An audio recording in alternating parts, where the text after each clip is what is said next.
देश की ताकत तीनों है, महान जवान, किसान और जनता महान। संविधान पर युद्ध, सोनिया गांधी का ऐलान। भारत में गणतंत्र को धर्मतंत्र में बदल रही है भाजपा। गणतंत्र पर संकट, भाजपा वैचारिक तत्का पलट से बना रही कॉर्पोरेट धर्मराज्य। सोनिया गांधी का बड़ा हमला। कहानी विस्तार से। राष्ट्र के लोकतांत्रिक चरित्र को लेकर खुली जंग। नई दिल्ली, 3 अगस्त 2025। देश की सबसे पुरानी पार्टी कांग्रेस की वरिष्ठ नेता सोनिया गांधी ने संविधान और लोकतंत्र की रक्षा के लिए एक नया वैचारिक मोर्चा खोल दिया है। उन्होंने स्पष्ट शब्दों में आरोप लगाया कि सत्तारूढ़ भाजपा आरएसएस की जोड़ी एक योजनाबद्ध तरीके से भारतीय लोकतंत्र जड़ों को काट रही है और गणतंत्र की जगह धर्मतंत्र स्थापित करने की कोशिश कर रही है। यह कोई राजनीतिक विरोध नहीं, बल्कि देश की आत्मा को बचाने की वैचारिक लड़ाई है। सोनिया गांधी। क्या कहा सोनिया गांधी ने? भाजपा एक वैचारिक तख्तापलट के जरिए देश को धर्मशासित कॉर्पोरेट राज्य में बदलना चाहती है। यह शासन प्रणाली कुछ गिने चुने ताकतवर उद्योगपतियों और धार्मिक एजेंडाधारियों की सेवा करेगी। मनुस्मृति का महिमा मंडल, तिरंगे का विरोध और हिंदू राष्ट्र की कल्पना उनके एजेंडे का हिस्सा है। लोकतंत्र को खोखला बनाया जा रहा है। अल्पसंख्यकों, दलितों, ओबीसी और आदिवासियों के अधिकारों को कुचला जा रहा है। उन्होंने दो टूक कहा, अब कांग्रेस सिर्फ संसद में नहीं, सड़कों और अदालतों में भी संविधान की रक्षा के लिए लड़ेगी। कौन सा मंच और क्यों महत्वपूर्ण?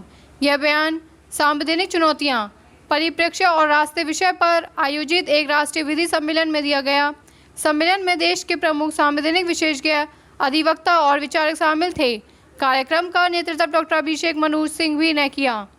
इतिहास और विचारधारा की टक्कर, कांग्रेस का दृष्टिकोण संवैधानिक नैतिक संहिता है जो न्याय, स्वतंत्रता, समानता और बंधुत्व पर टिका है। यह कांग्रेस की ऐतिहासिक भूमिका और डॉक्टर अम्बेडकर, नेहरू, गांधी जैसे नेताओं को योगदान से बना है। भाजपा आरएसएस पर आरोप, संविधान की मूल भावना से असहमति, धर्म आधारित राष्ट्र की अवधारणा को आगे बढ़ाना, संस्थाओं का शरण, असहमति पर हमला और गरीबों की अनदेखी, राजनीतिक निहितार्थ और आगे का रास्ता। यह बयान 2029 के आम चुनावों से पहले कांग्रेस संविधान बचाओ यात्रा की शुरुआत हो सकती है। विपक्ष अब भाजपा को संविधान विरोधी और जान विरोधी के रूप में प्रस्तुत करने की रणनीति अपना सकता है। कांग्रेस आर्थिक असमानता, आर्थिक ध्रुवीकरण और संस्थाओं की निष्पक्षता को चुनावी मुद्दा बना सकती है। सोनिया गांधी के शब्दों में, हमारा मिशन स्पष्ट है, गणतंत्र को पुनः प्राप्त करना और हर नागरिक के अधिकारों की रक्षा करना। यह सिर्फ राजनीतिक मुद्दा नहीं, बल्कि हर भारतीय के सम्मान और भविष्य की रक्षा की लड़ाई है।